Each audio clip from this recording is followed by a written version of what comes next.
Good afternoon, good morning, good evening, whenever you happenstance in this incredible panel discussion. Once again, we've been doing this weekly, and I've just been so graced to have the legal firepower and the wisdom and the experience of these fine people here in front of you that have answers that we need to get to millions of people as fast as possible. We're recording this on Thursday, April 17th, 2025 at about 2:30 my time, 4:30 Eastern time. And just quick introductions, and I'll always include links to bios and discovery of academic papers as well as websites and their collective work and the incredible books they've written and provided all of us that I would really recommend we all get our heads around. But to my immediate left is William K. Black, former, well, let's just start with he wears three hats as a criminologist, an economist, and obviously an attorney. But he's been around the block a few times, best known for his work as it relates to the savings and loan crisis. And hopefully someday he'll be more known for his work with the con, but we'll see how that all transpires as we're moving forward. Immediately below him is Paul Pelletier. Paul Pelletier is a veteran of the Department of Justice. He's in private practice. He's also a professor at George Washington University. He also ran for Congress, and his information and his insight for decades within the Department of Justice is more important now than ever before. And of course, immediately below me and to his right, June Carbone. June Carbone, the Rabina Chair at the University of Minnesota for Science, Law, and Technology. And she has been bringing revelations every week that seems to precede everything that's happening in the mainstream media. And on that note, I think what I want to just, hopefully tee up for you guys before we kind of get into the meat of this conversation this afternoon is I want to make you aware of two things that I experienced firsthand over the course of the last 2 weeks that I think is relevant to how we hopefully address this conversation. First and foremost, I've connected with the 50501 movement and Indivisible nationwide. They were the guys responsible for the April 5th, mass protests that had generated literally, I think, 10 million people around the country are some of the numbers that I've seen. So it's quite extraordinary. And I've attended several of their weekly national phone calls to understand their strategy and what they're doing and what they know and what they're all about and all of those things. But the one thing that they can't seem to get their minds around is the organization of corruption that we've been speaking to this whole time. And of course, the reason that's important is because the signs that I saw firsthand at these protests are begging for the details of this information, and they're not getting it from any other source. Not through Rachel Maddow, not through any of the major players. They're getting it here. And so we're going to continue on that path. But one other thing I wanted to say before we get started is that I attended the Bernie Sanders Fight Oligarchy Tour with AOC, and a huge component of their initiative to everyone is, of course, to create this class solidarity, but obviously through workers' respect, rights, unionization, all of those elements. But it was all centered around the power of the billionaire class. But of course, there's only inferences to the fraud and the actual behavior of what we've been revealing for some time and what you guys have all been in the midst of for some time. So again, the 50501, the Indivisible, the Bernie rallies, everybody is talking about corruption, but without the details of corruption. And on that note, I think we should start the conversation with June. June, it's been an extraordinary week. And the nature of the Roberts court walking a fine line and, finessing is about to come to an end, in your words, from what I understand. Could you parse what the court's recent opinions are and, what that's looking like from your position? Well, I want to say two things. First, they've been proceeding business as usual. The administration is legit, ordinary course of business, deference to the power of the executive, except, of course, when it's student loan debt, and which the Supreme Court in the Biden era routinely struck down Biden's efforts to address the issue. But what we're getting to now is an era where deference to the president is completely unwarranted. If there is any place where courts have maximum judicial power. It is with respect to contempt, the power of contempt with respect to behavior taking place in the courtroom. So you've got Judge Boasberg basically saying the lawyers are lying to me, and the administration is defying my orders. I cannot imagine anything more central to judicial authority than something that takes place in front of the judge that is a rebuke to his authority. Now, how has the Roberts Court been playing that? First, they intervene in TROs. TROs are supposed to be non-reviewable. That's temporary restraining orders, an effort by the court to simply freeze things, typically for a few days. In the case of the deportations to El Salvador, a few hours perhaps, long enough for the judge to get a sense of what the issues are and the merits. The administration has been appealing TROs.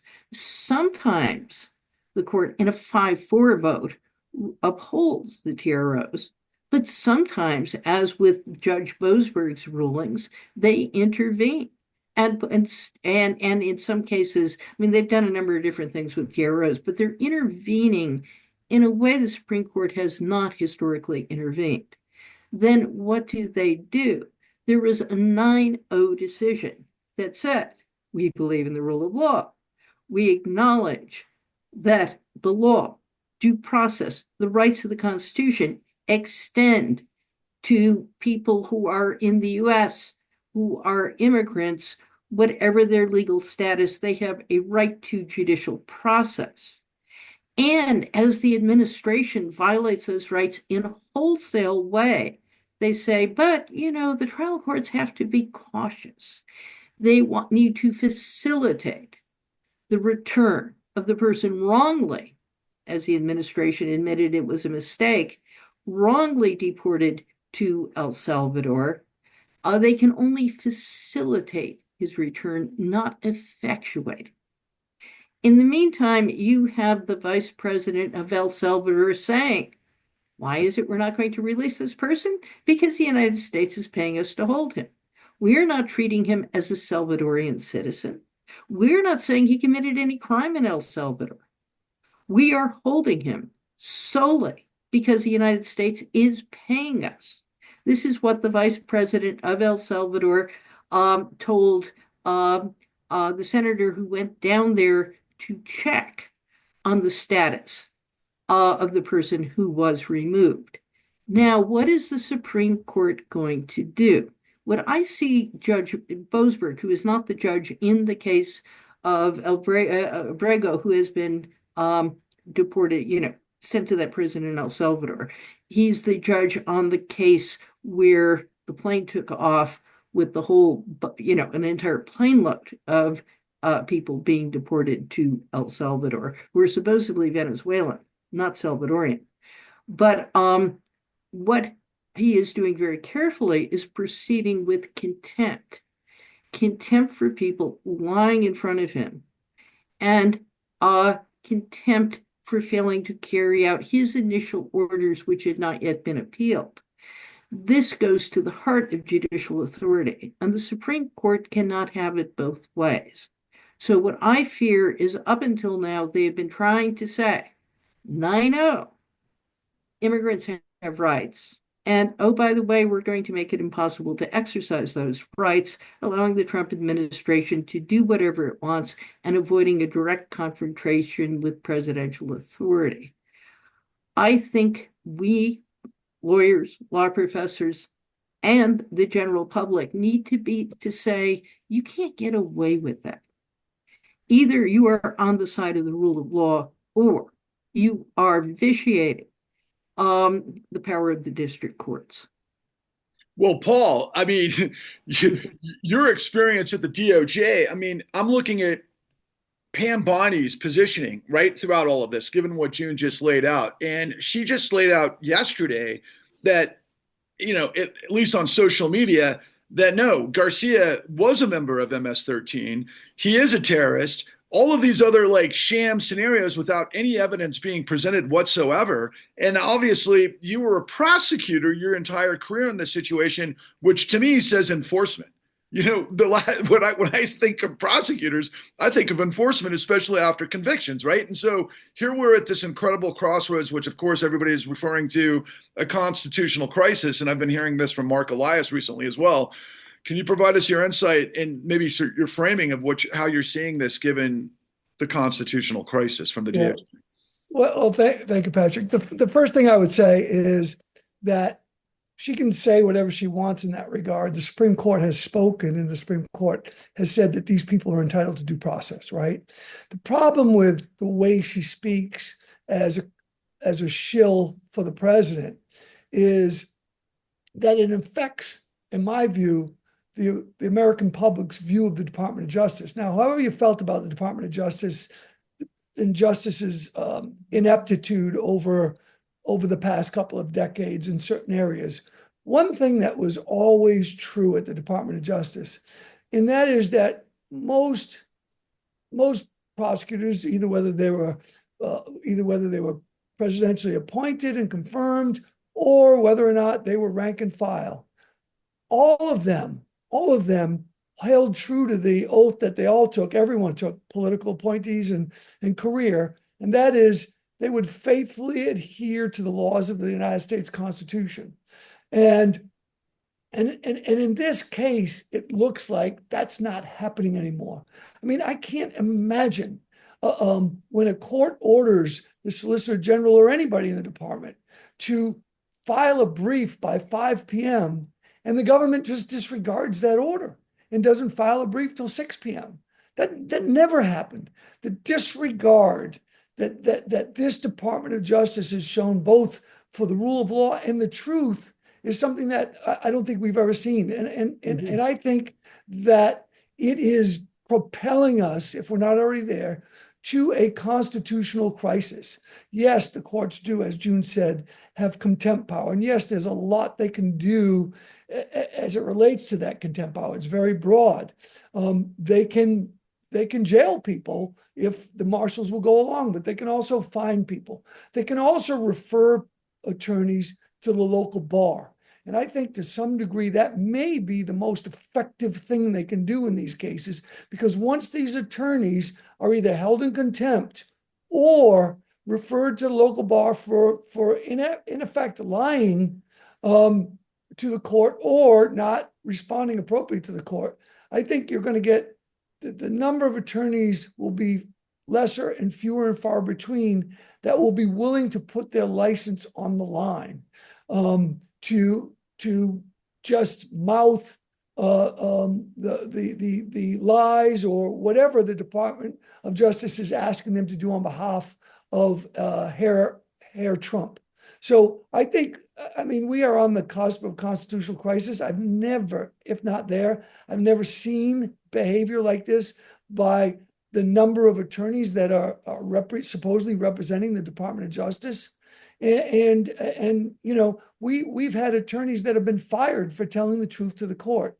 This is next level crazy. And if it was just crazy, it'd be one thing, but it really impacts the three branches of government in ways that we haven't seen before.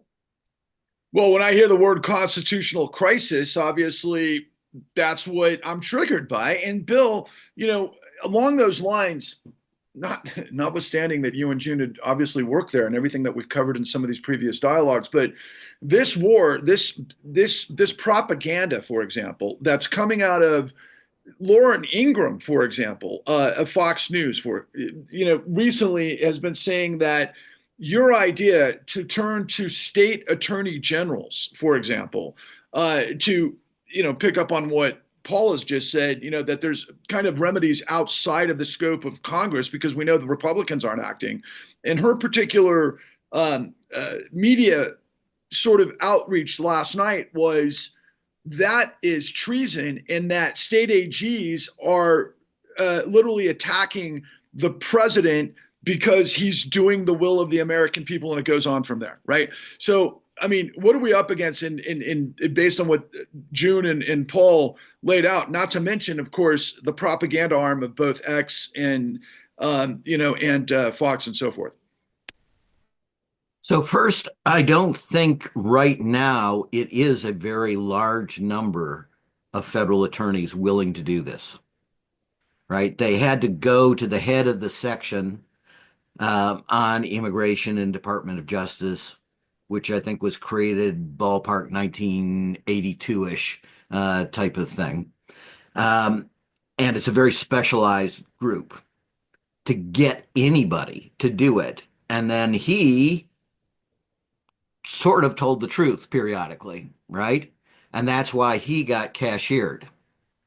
So that suggests that there was probably nobody on his staff willing to do this at all. So you've got a group of people who are not very good lawyers, right? The Bondis of the world and such. And this is one of the reasons I believe that they want to get all these big law firms to bend the knee. They want to have this supercharged group of lawyers, top lawyers, to do their bidding. I think also, while I very much agree with Paul in the strategy, there should be bar referral after bar referral after bar referral, because these actions are completely unethical. I think they will change the law and exempt federal lawyers from bar duties, right? And declare that they will create some new entity and say that it has sole jurisdiction over the ethics of federal attorneys. I will put nothing past these people, right? But let me talk about what's going on strategically. They recognize, and by they, I mean Trump's lawyers, recognize that what Trump wants to do is so unconstitutional, so abusive, that even 6 justices on the Supreme Court who desperately want to give Trump almost anything and everything are going to have difficulty doing so. Why? Because, as I've emphasized, as soon as you have a system based on lying, you can't have a legal system. Now, Paul and June have both been discussing that. We haven't called it that necessarily, right? You have to suborn perjury. We haven't got to that stage, right? We have these out-of-court representations with no factual basis by the Attorney General of the United States. But they're going to go into court. In fact, they've already gone into court and made representations that were just outright false. In any normal judiciary, even one that was extraordinarily right-wing, that would piss off the judiciary. And there would be a reaction to it. And as you did it time after time after time, and you started hitting people who were the third nephew of people that you really respected and all kinds of weird ties that exist, you would get enormous resistance. So that's why, one of the 2 reasons why El Salvador. Because once we get them there, we can say exactly the kabuki theater that you've seen. We can't order nothing. And El Salvador can do the president of El Salvador, well, I got nothing to do with this, right? We were hired to do this, and we're doing it. The next stage is that it is already coming out that this is the Hotel California of prisons, right? You can enter, but you can never leave. That means they're death camps, right? And one of the questions is, what are they doing? I mean, you've seen photos, right? For people, right? They have 55 people in a cell with no blankets, no hygiene, no medical facilities. Well, that's going to produce disease. It's designed to produce disease. People will be dying, and they will be dying frequently and in large numbers. I think that what they're going to do is burn the corpses. Right? Otherwise, you have a big problem with this. This is going to get so bad, so disgusting, right? But it's this kabuki that we get around any meaningful due process rights. Right? We have the form that there's due process, but as soon as we get them out, and they're taking the position we don't even have to get them to El Salvador, we just have to get them outside the 12-mile, claimed limits of the United States on a plane, then we can send anybody to the equivalent of black sites. And we can do, or we can have our agents do anything to them, including torturing them. Even U.S. citizens. Even U.S. citizens, exactly. That's where I'm getting with all of this. That is what's coming down the road. So while these people are stupid and they're bad lawyers and they're liars, they ain't dumb in terms of strategy. When you only have a relatively small number of folks and you still have some rule of law in the United States, get them the hell out of the United States to El Salvador. Now, by the way, a government fell. The Tories fell in the United Kingdom in meaningful part because they were going to send immigrants to Rwanda, where there was a long record that they would end up being killed. So the highest court in the UK, which is really sort of this House of Lords-ish thing, ruled against that, and the Tories said that they were going to violate it anyway. They were voted out of office. But we got no ability to have a confidence vote failure in the United States. What you just said was shocking. I've said forever, kind of intuiting that corruption burns and fuels fascism, but it's here. And what you just said, I hope shocks everybody who is watching this. And Paul, I want to revert this to you really quick from the standpoint that, first of all, to your point about American citizens being able to be what we call disappeared. I remember like going through the 9/11 scenario after the fact, right? And, thinking in the back of my head, yeah, rounding up guys on the battlefield and having them disappeared, meaning so-called terrorists, right? In the wake of 9/11, in wherever these black prisons were. And I know there was some in Central Europe, which brings up Blackwater and some other ideas. But I was thinking this is, just dealing with war, right? And yet we've heard over the course of the last couple of weeks that what Trump had tried to declare War Powers Act to precede all of these types of things. And now we've bled into this new arena where, as Bill just said, and you just said, American citizens can be disappeared. Can you, as somebody who come from your background, I mean, look, it's a 5 alarm, right? Yeah. Well, we're just talking about the sort of the Department of Justice and the justice system and how that's working here. This is a 5 alarm fire, and they've been flooding the zone on everything, but just focusing on the justice system. Yeah, I mean, this isn't the first time in history this has happened, right?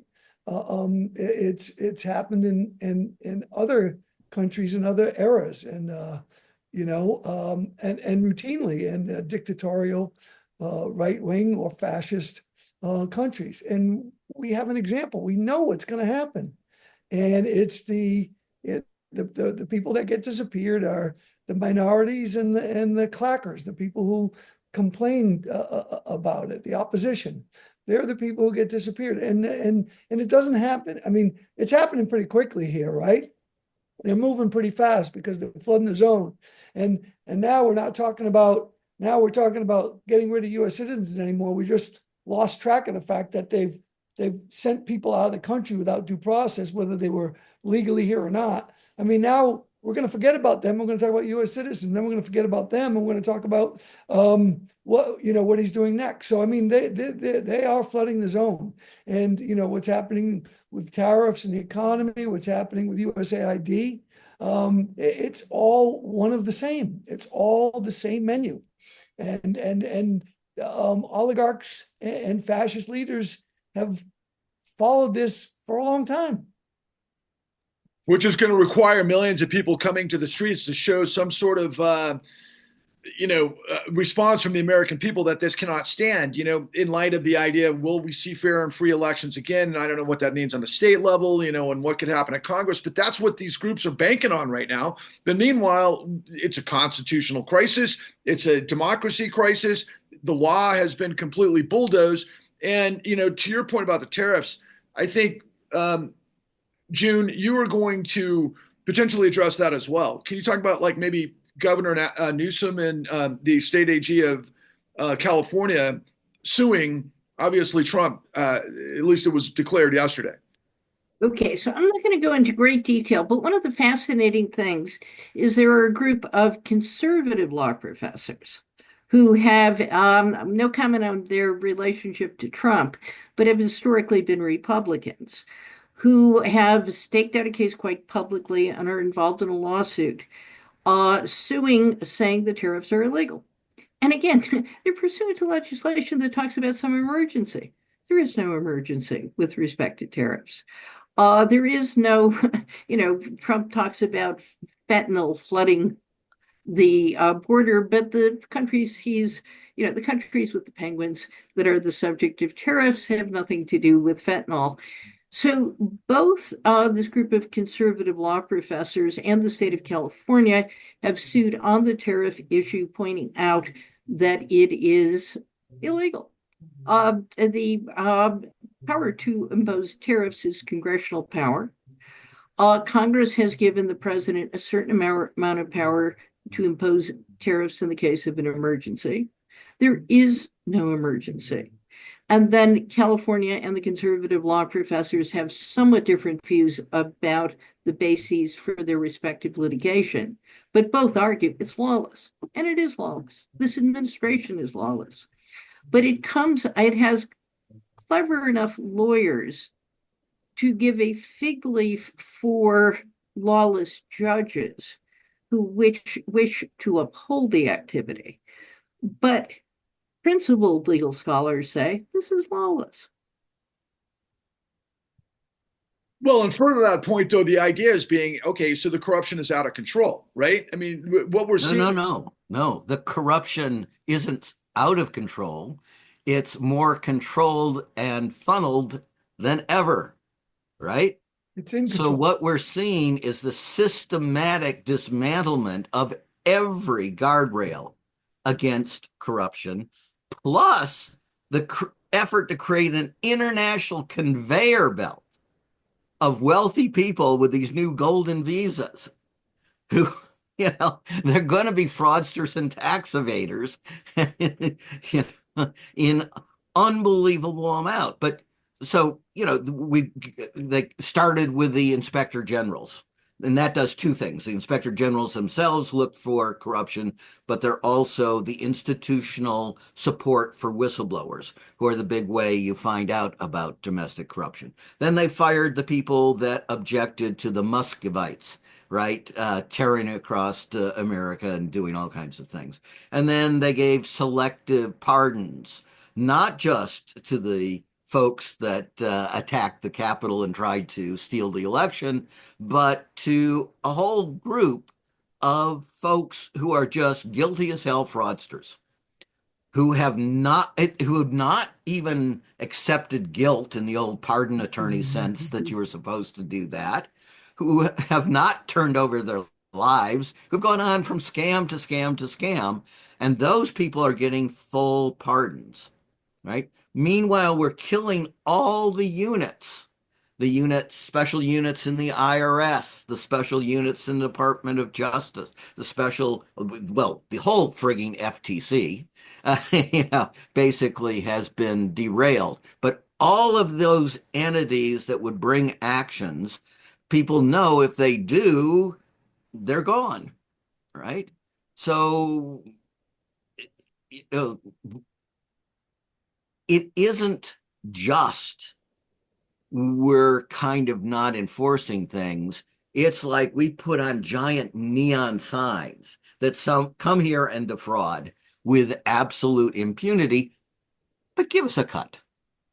Right. Well, okay. In addition to that, Paul, Yes.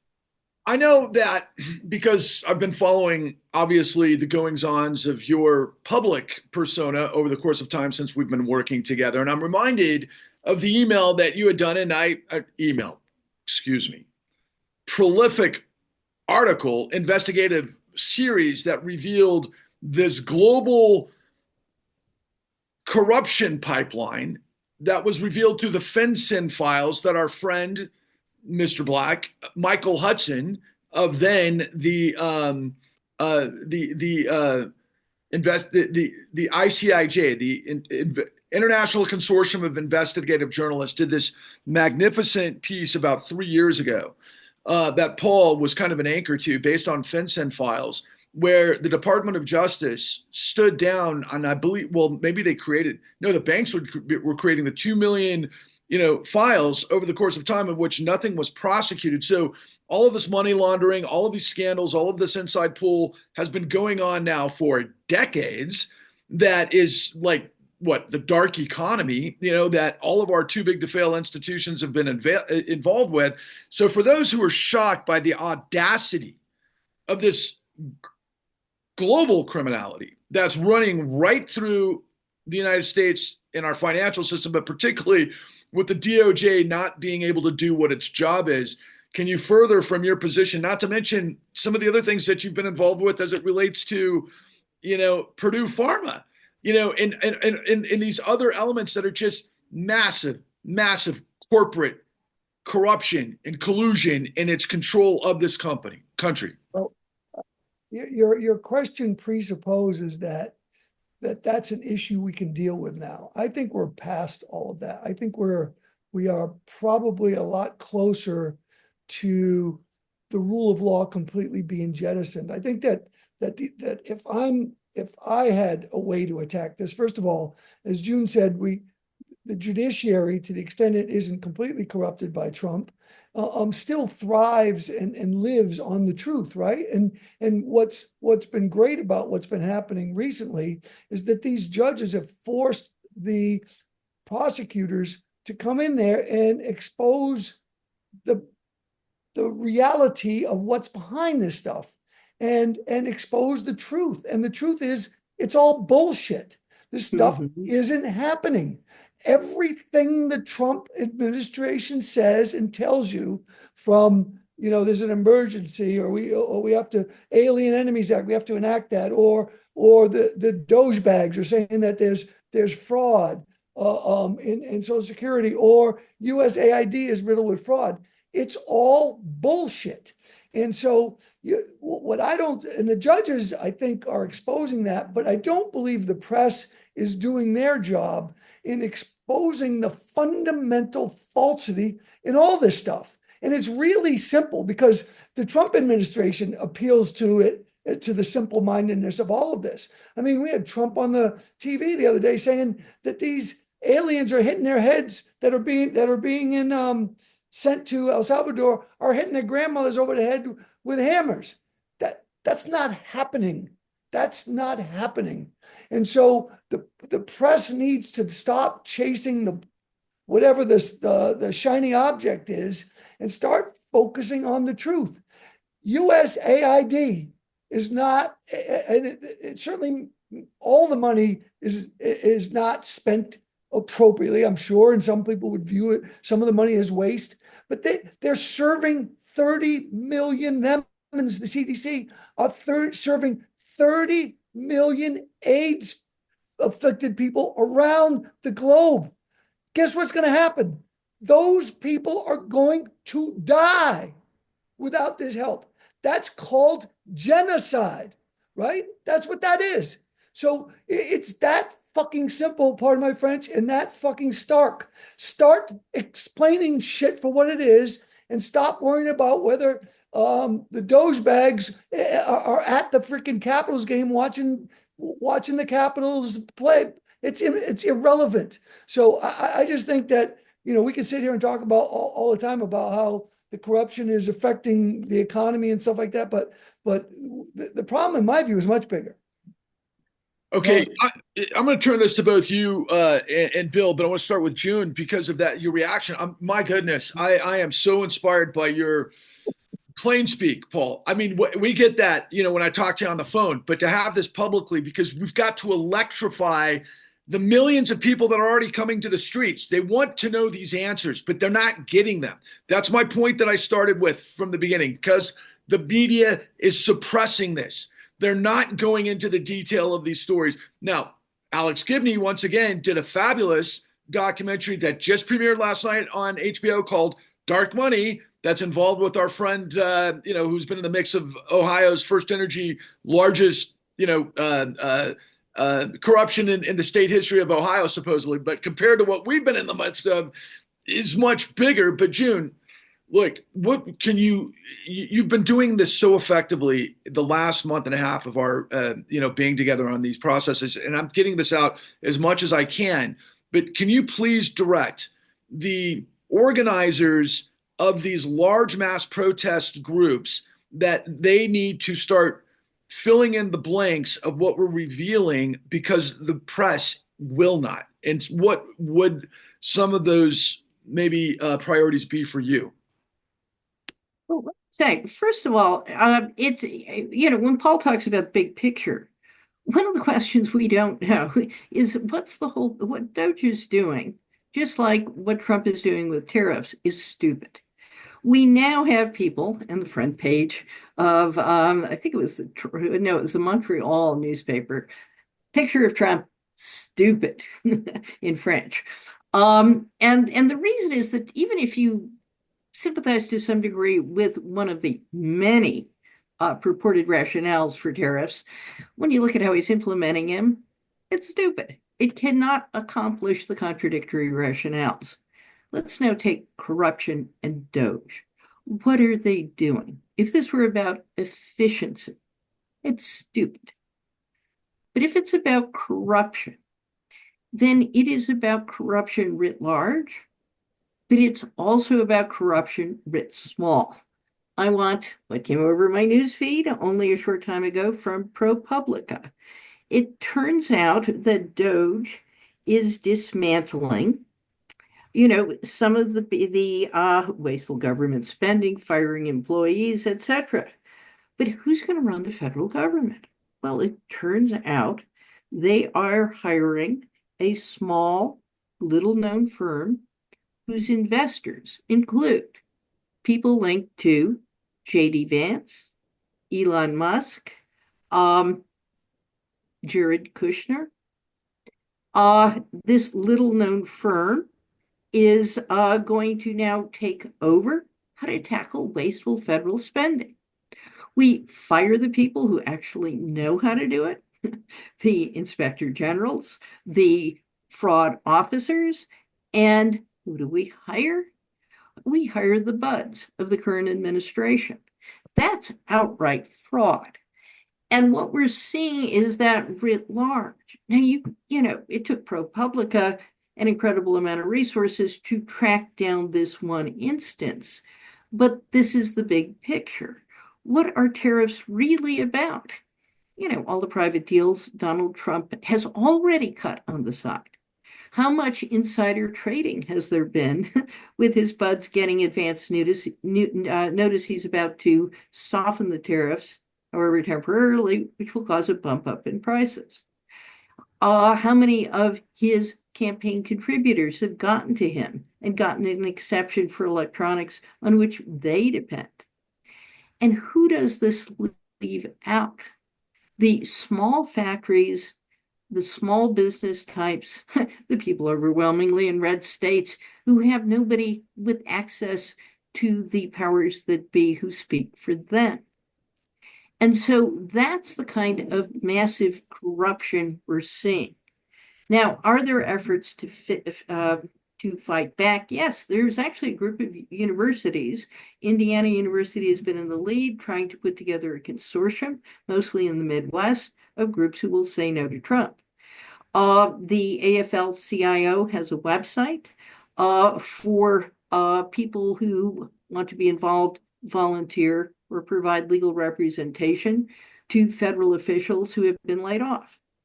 And they're looking for volunteers and inviting people who don't have necessarily legal expertise or who are willing to take on cases on a full-time basis. They're trying to connect the people who need assistance. What we're going to see before long are really massive problems. So I was on Zoom yesterday. It was shut down. There is a hacker group claiming credit. It has claimed credit for also trying to hack Doge and Elon Musk and various other things. Is it true? We don't know. And one reason we're unlikely to know is that Doge has gotten rid of the people whose bailiwick is cybersecurity. And they've gotten rid of the people who keep tabs on Russian terrorism. We have invited open season, not just for fraud in the United States, but for our security. The funniest, on which I will end, is there are now, when you cross the street and you press the button, and you don't just get a green walk sign, but you get a voice that tells you it's safe to cross the street. In Palo Alto, somebody's hacked into those voices and have an AI-generated voice of Elon Musk. This is funny. We can enjoy it. But if they crash our Zoom meeting or our airplanes, we won't be so happy. Bill, the situation I see out there, particularly in social media, a lot of times through memes, people are trying to associate things that they've seen maybe briefly in their studies throughout their lives, or maybe in commercial media, that sort of thing. And there tends to be these connections to things like Hitler and fascism and things that are somewhat relevant depending on what they are. But what I'm looking at feels to me like 1998 Russia, the implosion, and then the oligarchs, and then the criminality, and then Putin, and all of these other things. And what we've seen since, obviously, the unitary presidency, and this stuff's been going on for a long time, but meaning with the libertarian Koch-funded apparatus of the Heritage Foundation to build this thought process with the technocrats, and then Steve Bannon flooding the zone. It's all a methodology, but they could not have done any of this without knowledge of what the three of you collectively, and others that we've participated with, have known what the weak spots were over the course of time, particularly in the 2008 great financial crisis. I'm absolutely convinced of that. These were like almost test runs, how much you can get away with, and so on and so forth. And ultimately, at the end of the day, what I could never fully wrap my head around until I did was that, okay, when the powers that be, through all of these international illegal criminal activities that the Department of Justice and the FBI couldn't take down, and they realized at the end of the day they could also backdoor techniques to save themselves, and I'm talking about the financial system, and that the government wasn't going to take down the bad actors. We're looking right now at Donald Trump now going to fire Jerome Powell or at least threatening to threaten the chairman of the Federal Reserve. Can you walk us through kind of how that fits in this whole spectrum? Sure. Well, let me start with the basic point that we as white-collar criminologists have been trying to get across for as long as we've existed, which is about approaching 100 years. Elite fraud and corruption maim and kill. They ruin economies. They ruin effective democracies. They are incredibly pathological. And as you intimated, when you allow people to get spectacularly wealthy through predatory behavior and corruption, and you don't prosecute them, and I'm looking at you, Obama, then those folks will use their political power and their economic power and they will put people in positions. Jerome Powell, for example, was Bush's guy on financial institutions. He was an absolute disaster. But we promote disasters who help the corrupt. And when you promote disasters, that's how you get a kakistocracy. And, within the kakistocracy, which is ruled by the worst of us, Jerome Powell is the best of them.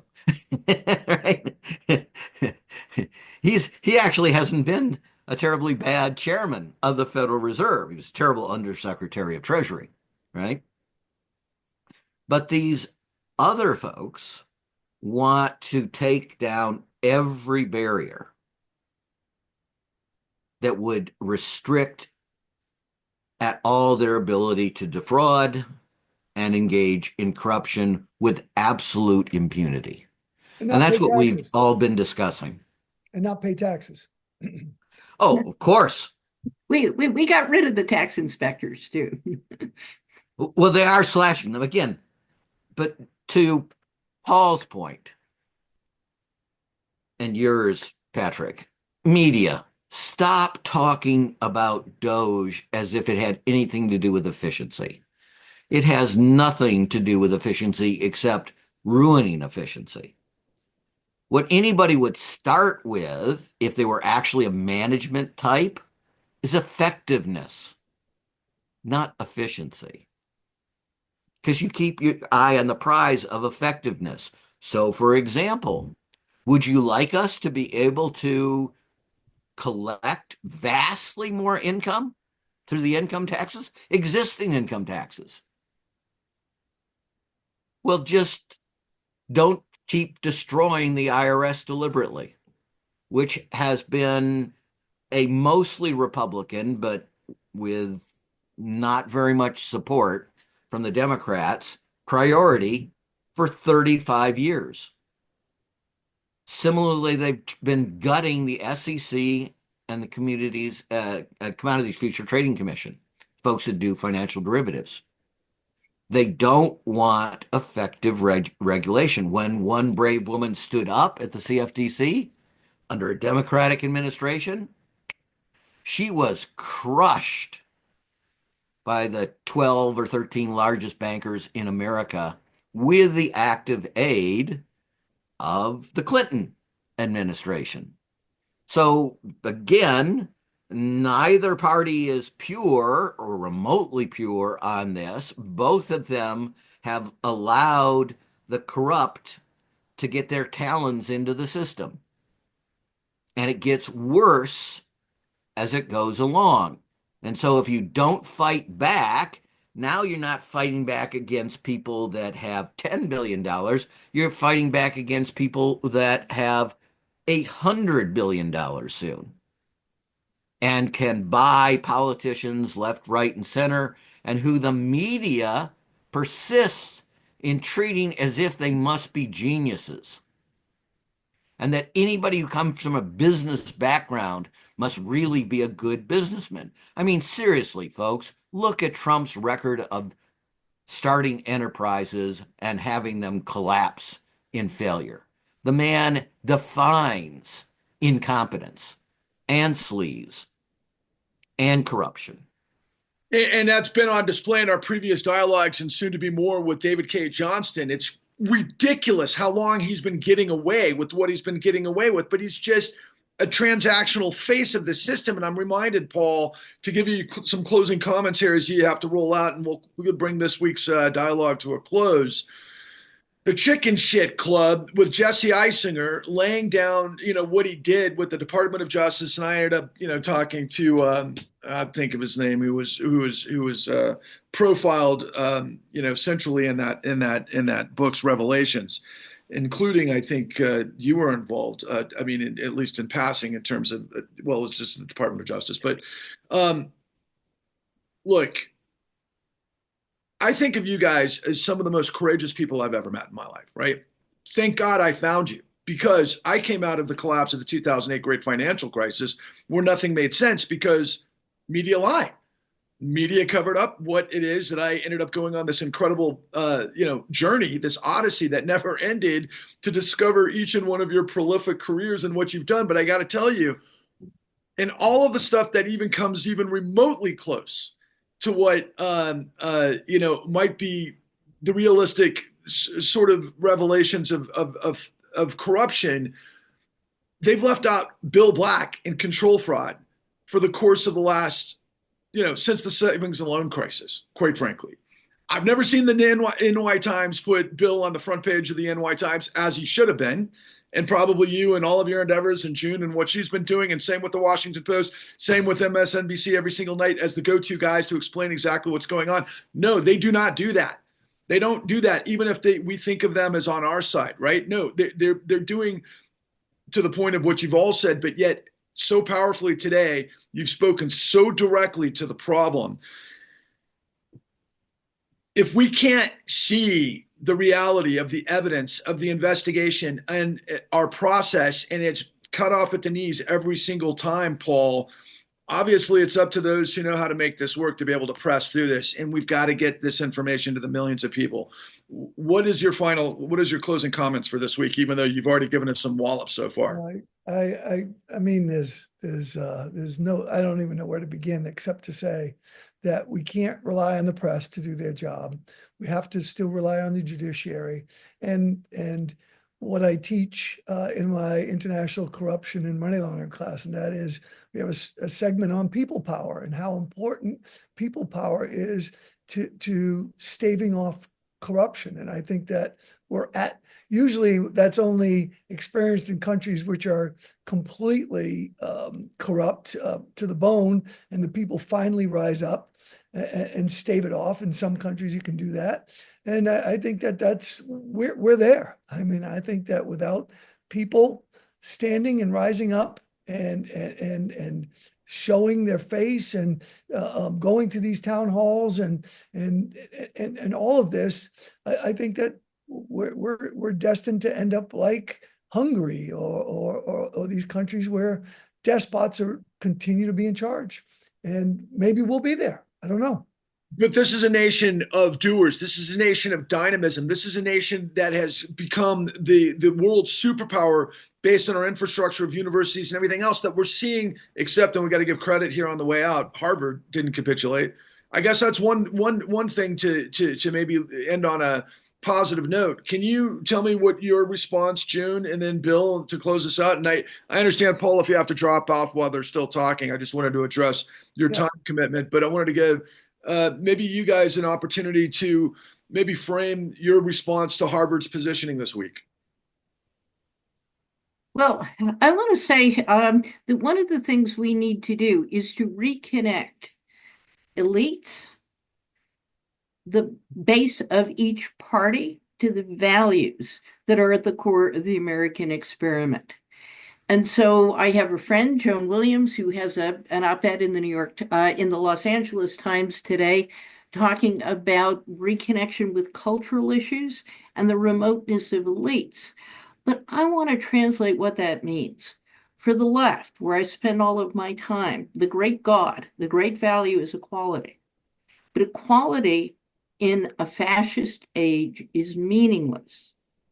The issue is not whether or not we are equal to each other. That's what the claims are for racial equality, for gender equality, for trans equality, is a claim for the rights of white men. But white men are the biggest winners and the biggest losers in this system. Equality is meaningless. And that means the new rallying cry has to be abuse of power. So when you look at abuse of power in an unequal society, almost all elites are complicit. Now, that doesn't mean we have a new round of purity tests, but it means the need to identify the corruption and to link arms against it. And in doing that, I think we need to take take a page from the values more typically associated with the right. And those values are about things like honor, loyalty. And those values in this system mean calling out the corrupt. The core values on the left and on the right, the core values associated with American democracy, with patriotism, with equal opportunity, all line up with a mission to call out abuse of power wherever it exists. And what I fear is what I see having happened on the left is with stagflation in the 70s, the election of Ronald Reagan in the 80s, the rise of Fox News, and the polarization in Congress, the mainstream elite left gave up on the anti-corruption promise, on the equality of opportunity promise, because there was no way to implement it. And so what they could do is hang on to their own values, reform the academy for things like diversity and inclusion. But we have to also step out of our sinecures and call out corruption and bring back honor. Amen. And corruption is the tumor of everything. And I'm here to tell everybody who watches this, and we have more to come, and then this is growing. Guys, thank you for your transparent delivery today. It was so incredibly powerful. I feel like I want to leap through my skin. I'm so fired up by the honesty of what you guys have brought to the table, because I've been in the zeitgeist of this for a long time, but I've been seeing all of the pieces collapse because of what June just said, particularly, and what we all know and what led to your departure, Paul, self-determined because of what happened at the DOJ before. The lack of honor and integrity and that American character, that spirit that developed who we were over the course of now 248 years needs to come to the fore as immediately as humanly possible this summer to address the core tumor of corruption, because we do have the professionals with the capacity to lead us forward with the evidence, but we need the critical mass of millions of people to come out of their silos and understand, if you want liberty and justice for all, the only way to get there is with the integrity of the law that makes it so. So thank you for allowing me to bandstand for a moment in response to your incredible work today. But thank you to all. I'm going to say goodbye, and I will say we'll see you guys soon. All the best. Thank you. Okay.